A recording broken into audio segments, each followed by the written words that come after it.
اهدنا الصراط المستقيم.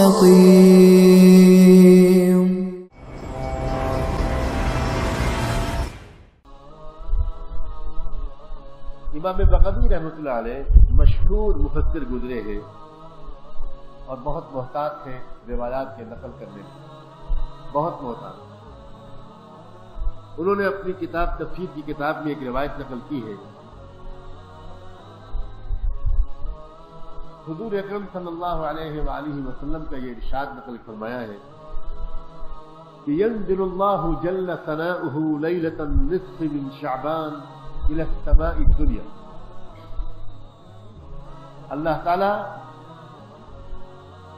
شعبان کی 15ویں شب میں دنیاوی آسمان تک خود اتر کر تشریف لاتے ہیں. اللہ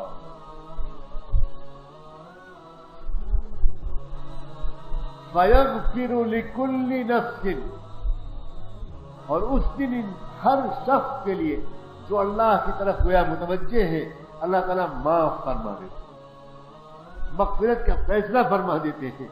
إِلَّا إِنسَانًا فِي قَلْبِهِ شَحْنَاء أَوْ مُشْرِكًا بِاللَّهِ. صرف دو طرح کے انسانوں کی مغفرت آج کی رات میں بھی نہیں ہوتی.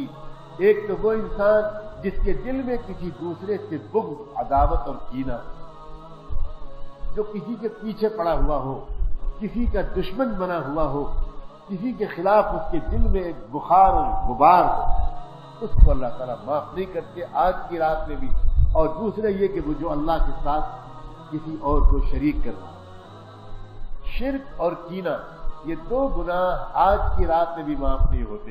بعض اور احادیث میں جو شاید میں آگے نقل بھی کروں، اس میں شراب یا کسی بھی نشہ آور چیز کا استعمال بھی داخل ہے. ذکر ہے کہ اگر کوئی شخص کوئی بھی نشہ آور چیز کا استعمال کرتا ہے تو اس کی معافی بھی آج کی رات بھی نہیں ہوتی. اللہ تعالیٰ پہلے ہی سے چھوڑ دینے کا عزم کر لینے اور توبہ کر لینے کی توفیق عطا فرمائے. ویڈیو کے نیچے سبسکرائب کے بٹن پہ کلک کریں، بیل کے آئیکن پہ کلک کیجئے تاکہ ہر نئی ویڈیو کی نوٹیفیکیشن آپ کو مل جائے.